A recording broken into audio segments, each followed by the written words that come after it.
Snow had kept its promises all winter, smoothing every sin under a mute white hush, and still the grain elevator creaked like a sick metronome on the edge of town.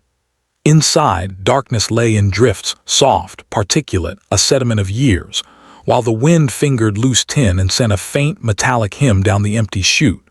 My breath drifted in front of me, a smudge that formed and retracted as if the building were trying to speak through me.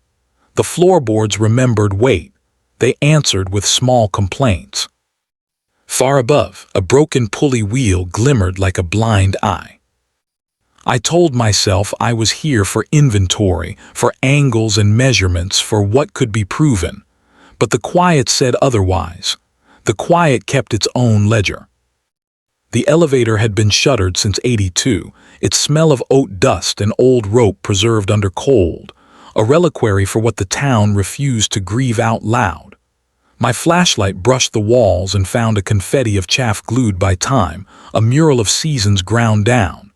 I could hear the county road a quarter-mile away, the occasional hiss of a passing truck, the afterward silence, settling like ash. Each sound separated from the next by an ache of emptiness. It made me smaller than a thought.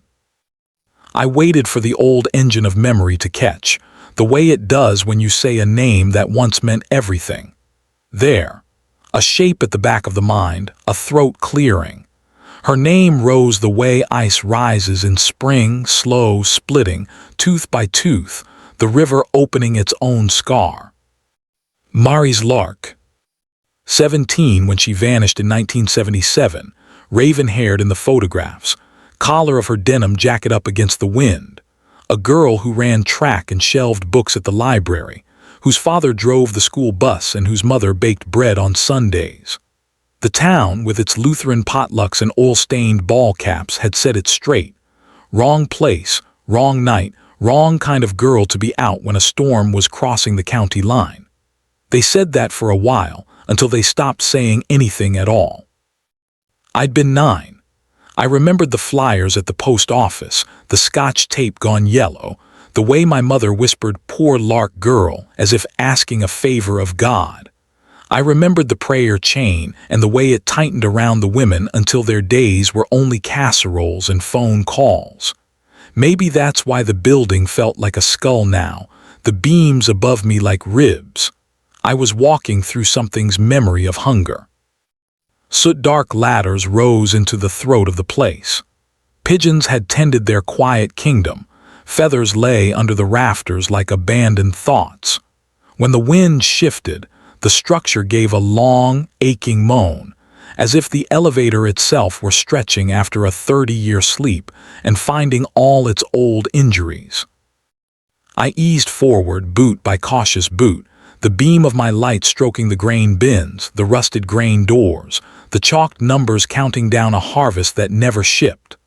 The detective in me, the part with paperwork for blood, insisted on method, sweep left to right, mark anomalies, photograph everything. The other part, the part that spoke in late hours with the sting of whiskey still on the tongue, wanted only absolution or punishment, whichever arrived first. At the far wall, some vandal had scrawled a message in blue paint that had run like tears. We remember what we forget. The letters were crude, a teenager's cry, but something in it made my stomach lean toward the past. The paint had been there a long time. Dust had furred its strokes. I touched it and came away dirty. The elevator answered with a small shiver, a loosened nail ticking down somewhere in the dark. There is a kind of silence here that isn't empty. It's crowded with all the words that weren't said, the apologies, the warnings, the confessions that died on the tongue. When people say they can't stand the quiet, this is the version they mean. It lays itself over you like a second skin and asks what you did with your hours, whether you spent them cleanly. Maris, I heard myself say, mouth close to the cold air, the name a thread. The sound went nowhere. It seemed content to haunt my own throat. Snow scratched lightly against the broken window panes like paper being turned. I imagined the girl's last night, her boots dark with melt, her scarf pulled loose, a laugh lingering like steam above her shoulder.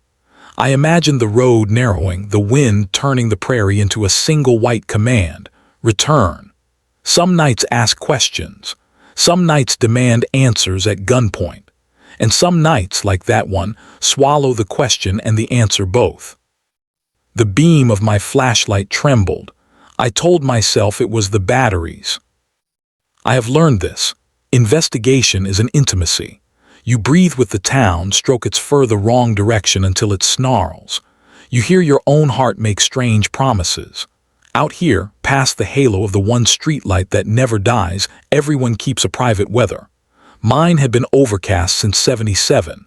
Maybe that's why I came alone.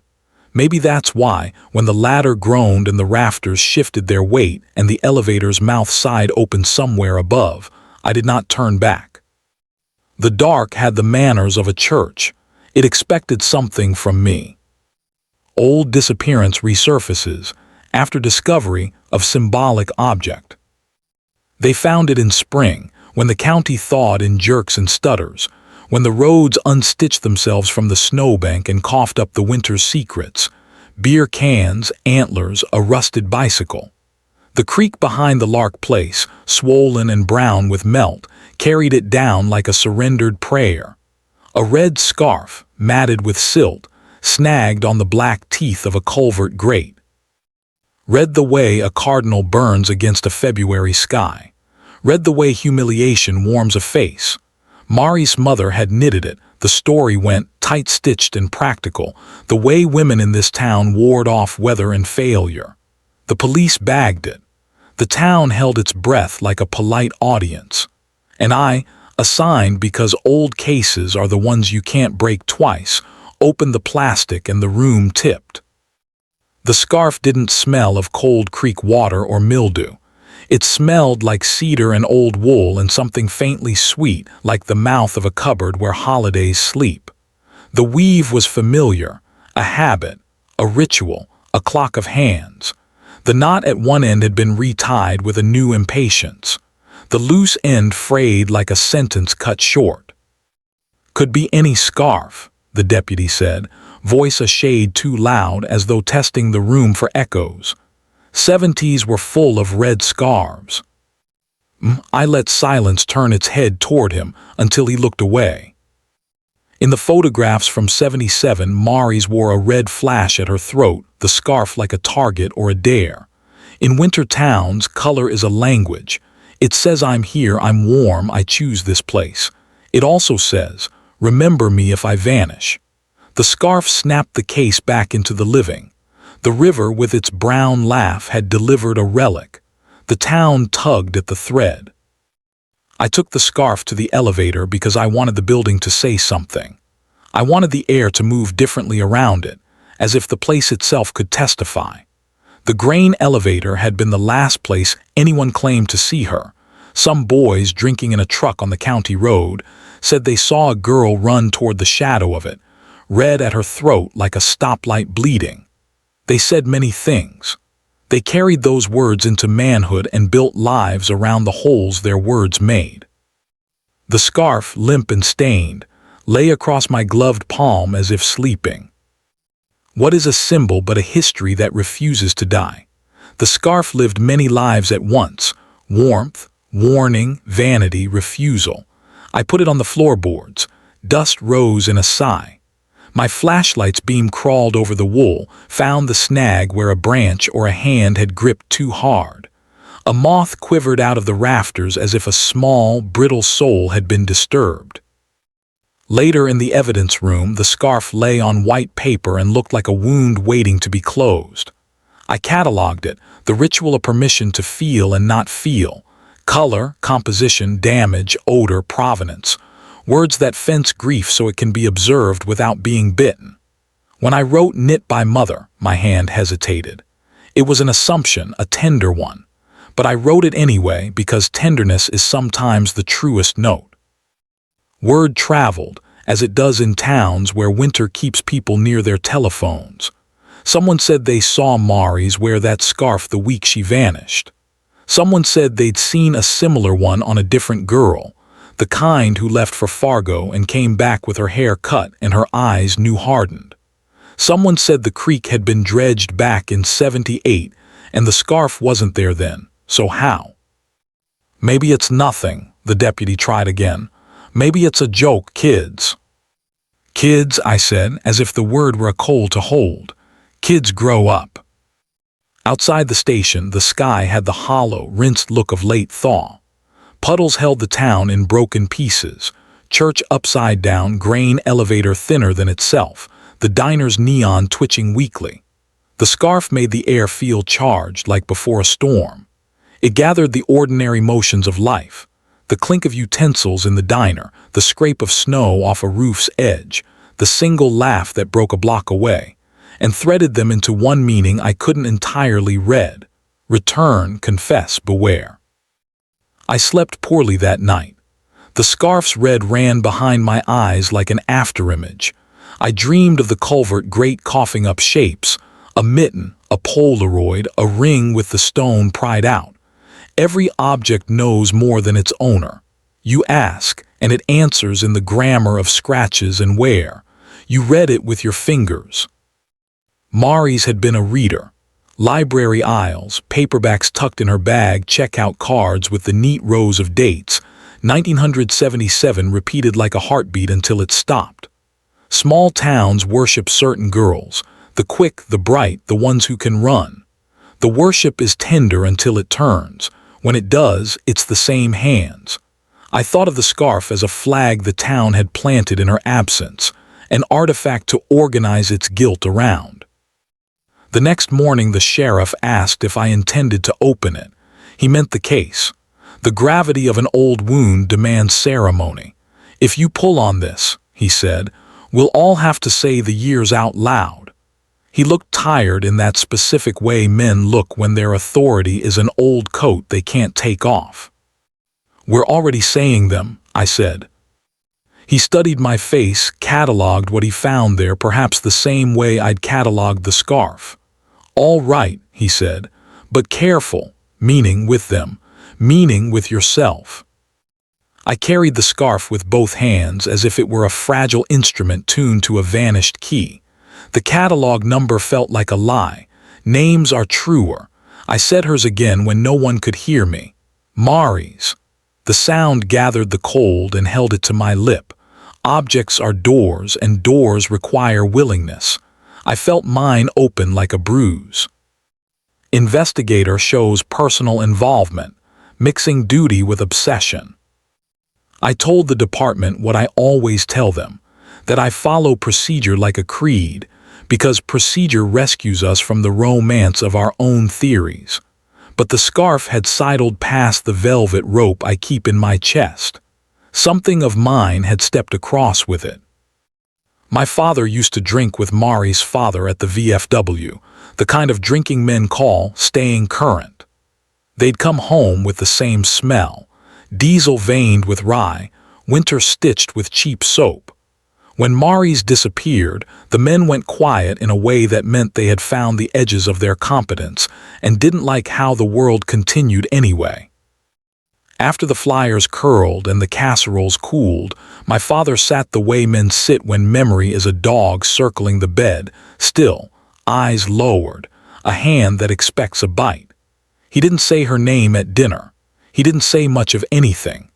Silence moved into our house with a neat suitcase and hung its coat. In the morning, my father used few words and said none of the right ones. This is not a conflict of interest, I told myself. This is geography. Even so, I began to walk at dusk past the Lark house, a narrow, bowed thing with a porch like a lowered eyelid. The yard held a metal glider bleached to a ghost of a color. The mailbox still wore its hand-painted lark with a yellow beak, though most of the bird had peeled away. The current owner, a man who ordered parts for tractors and never looked up when you came in the store, kept the curtains like guards. I didn't knock. Some structures insist you listen before they'll let you speak. Duty put me in the records room, the air sweet with paper and old heat, the drawers yawning their alphabet as if sighing relief at being needed. Obsession switched off the lights and taught me to read by the green glow of the exit sign. Statements returned to me with altered weights. The boys in the truck had given their words the way people give half a sandwich, generous but missing the act of hunger. The librarian, a woman who smelled of pencil shavings and lavender, had said Maris was the kind of girl who finished things, and I had written it down as if it were a fact and not an elegy. A line in the sheriff's notes from 77 made my pulse tick. Family insists no boyfriend. The word insists sat there like a dog with its hackles up. I drove the county road at the measured speed of someone practicing piety. There are places where the prairie lifts its shoulder against the wind like a man bracing a door. In those places, the telephone poles make a spine against the sky. I stopped at the culvert where the scarf had snagged. Water slid through it with the patience of someone counting. My reflection in the brown surface looked like a lie about rest.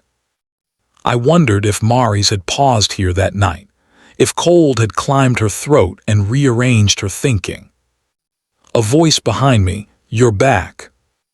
I turned, the deputy. His smile adjusted itself hard like something that didn't fit. "Careful down there," he said. "It'll take a leg if it wants one." I stood, mud on my boots making me heavier, more terrestrial than I felt. We faced the water like parishioners facing a modest god. "You knew her?" he asked, not looking at me.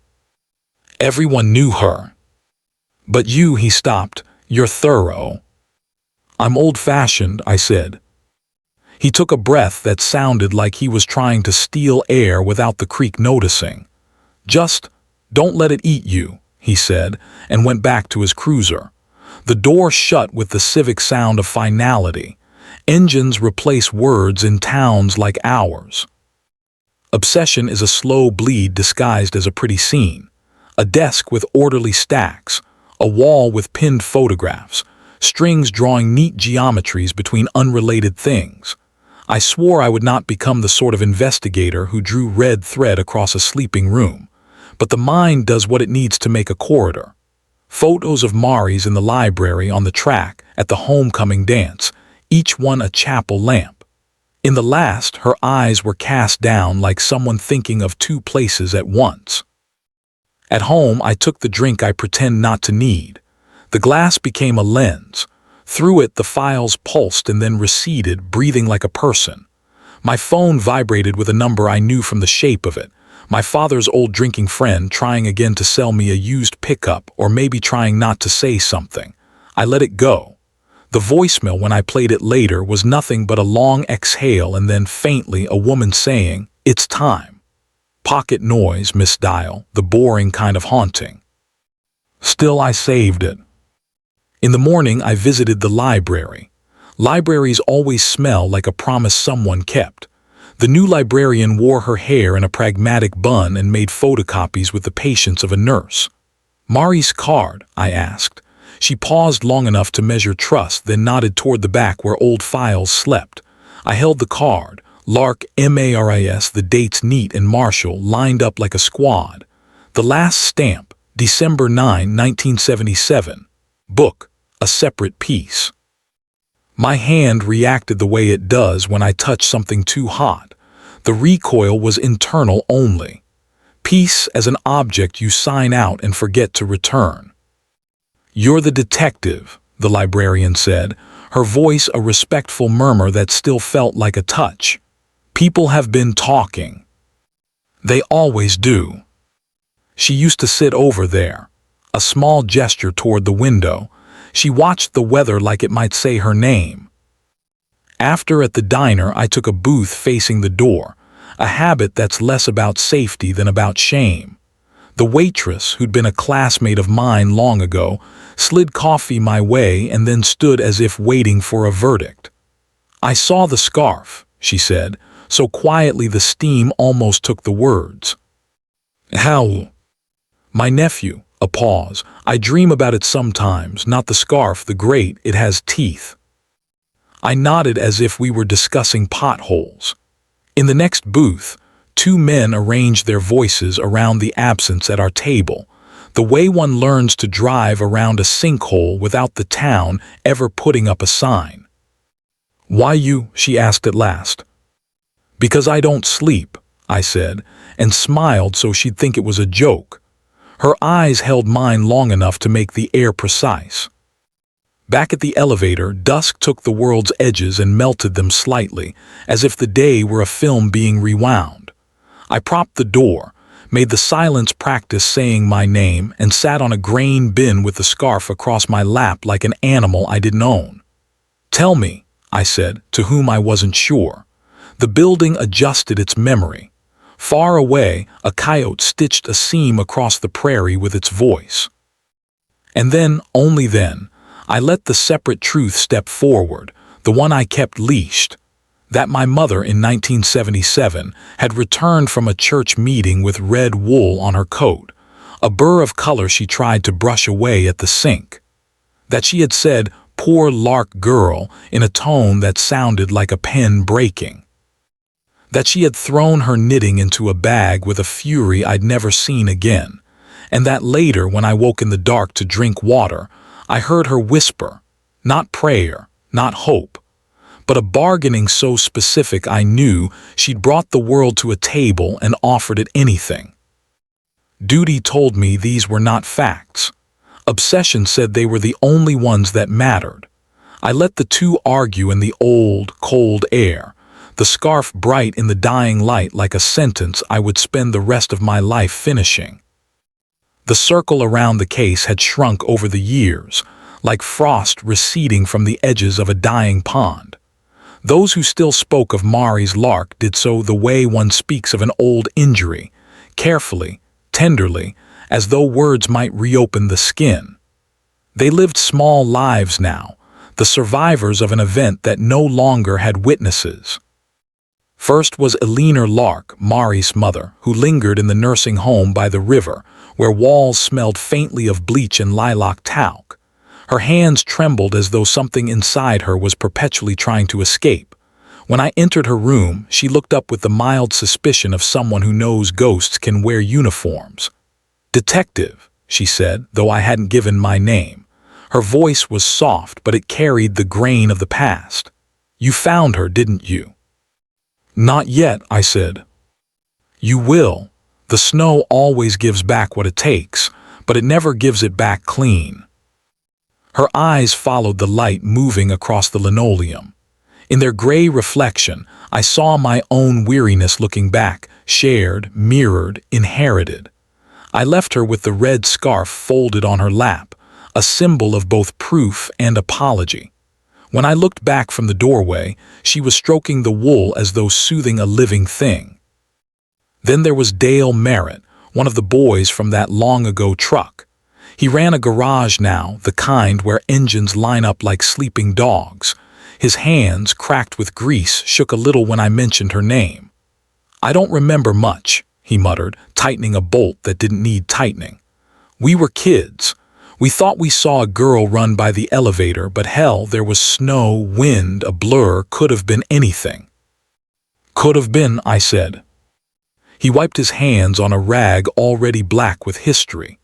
"I've told it so many times it's not even mine anymore. The story owns me now." People say guilt fades, but in him it had fermented, turned thick, turned heavy. When I left, he stood at the bay door watching me go, the air between us humming like a live wire. And there was Ruth Danner, the librarian's daughter who'd gone to school with Maris. She met me on the track behind the high school, the same track where Maris had run, a red streak against the prairie dusk. The bleachers were bent with years, the scoreboard blank. "She wasn't running away," Ruth said. "She was running towards something. That's what everyone gets wrong." "What was it?" "I don't know, but she looked like someone who'd heard her name whispered by something larger than herself." I wrote it down, not because it helped the case, but because it helped me understand what kind of case it really was. Not about who killed her, but about who kept carrying her after she vanished. That night I drove until the town's lights vanished behind me. The road stretched out like a question no one could answer, only endure. Every mile felt like an unfinished sentence, each name I'd spoken echoing inside it. Somewhere beyond the dark, something was waiting, not to be found but to be remembered correctly. Symbolic clues, photos, diary patterns build intellectual intrigue. In the record's room's hush, I found what the cold hadn't erased, a pattern, not of evidence but of echoes. Each file I touched seemed to hum faintly with unfinished meaning. A Polaroid tucked between case notes showed a girl standing before the library window, the same window Ruth had pointed to. Behind her, the reflection caught my father's truck. Another photograph, this one from the homecoming parade, showed Maris on a float shaped like a grain elevator. I stared at the painted words, "Our future is bright." The irony struck like a match in the dark. I enlarged it later and saw something blurred in her left hand, a key, small and rust-dark on a string. Days later, in the basement of the old Lark house, I found that same key tied to a nail beam. It fit nothing there. But when I brought it to the elevator, it turned easily in a padlock I hadn't noticed before, a door leading to the storage pit. Inside, air thick with mold, a crate of old ledgers, and a diary wrapped in oilcloth. Mari's handwriting was swift, deliberate. The entries began ordinary, track meets, homework, boredom, but grew stranger as the dates neared December. "There's someone watching from the field. I think I know who. He doesn't move until I look away. Mom says the wind here remembers things. I think it's remembering me too soon." The last entry stopped mid-sentence. Ink bled like a pulse. "If something happens, it's because I..." Nothing more. The silence after the dash was a scream too polite to finish. I copied the entries, though I knew better than to trust them. Diaries don't tell truth, they tell intention. Still, a pattern formed. The same phrases mirrored in my notes, the same rhythm in my own thoughts. The girl and I were beginning to write the same sentences. At home, the walls began to collect signs. Photos, string, scrawled words that didn't wait for reason. My reflection in the window seemed to linger a second too long after I moved. I caught myself whispering her name in rooms that had no business knowing it. The scarf hung on the back of my chair like a familiar ghost. Patterns are dangerous. They suggest logic where there may be only grief. Yet I followed this one until it led back to my own house, to the attic where my mother's knitting box still waited. Inside, half-used skeins of red wool, identical to the scarf. A receipt folded inside the yarn sleeve, dated November 1977. Bought the same week Maris vanished. The pattern completed itself, and I began to come undone. Twist questions investigators' perception, blurring truth and delusion. Sleep abandoned me. In its place came fragments. My mother at the sink, scrubbing her hands raw, my father staring at the elevator from his truck window, the engine idling like a guilty heart. I thought I'd misremembered, but memories aren't lies, they're edits. They tell the version of truth you can live with. I took the scarf back to the elevator one last time. The place accepted me like an old sin. Snow whispered through the broken panes. My flashlight wavered over the floorboards, now warped like something breathing. I laid the scarf where the dust was thickest, and for a moment I could almost see her there, a shape of red and shadow, turning her head as if to speak. And then I saw my mother. Not really her, but her shape in the dust, her scent in the cold, wool and soap and dread. I understood what the silence had been trying to tell me. The truth wasn't hidden in the town's neglect or the boys' lies or the diary's desperate pages.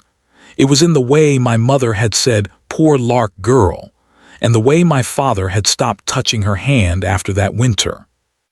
The truth was a contagion passed by silence. I tried to reconstruct that night, Maris running, the storm rising, headlights catching her scarf. My mother's car skidding, a thud mistaken for thunder. Panic. The town's collective mercy to forget. My family's bargain to stay quiet. But even that felt too neat. Perhaps the truth was simpler and worse. That my mind, starved for meaning, had turned tragedy into inheritance.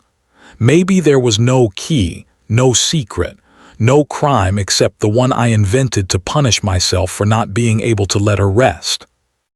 The scarf lay still, but for a second I thought it pulsed. My breath hitched. The wind through the elevator's throat became almost a voice, almost her saying, "You wanted the truth. Here it is. You made me." Ending feels haunting and unresolved. Truth brings no peace. Morning arrived the way guilt does, gray, indifferent, refusing to explain itself. The town woke without ceremony. Trucks started, coffee brewed, the same lives folded neatly back into their routines. The newspaper headline read, "Cold case closed, investigator concludes no foul play," a statement I didn't write but didn't correct. I left the elevator unlocked. Let the wind decide what to keep. At Maris Lark's room, the scarf hung now over her mirror. "You found her," she said again, voice soft, certain. "She came home." I didn't answer. Truth had already moved on, leaving only its shape in the snow. Driving out of town, the prairie stretched endless, white, merciful. The road behind me vanished as the wind swept it clean, erasing every tire mark, every proof I'd been there. In the rear view, I saw her once, Maris, or memory pretending well enough. Standing at the edge of the field, red scarf bright against the gray world. She didn't wave. She didn't need to. By the time I turned to look again, there was only snow, falling softly, covering everything that still dared to remember.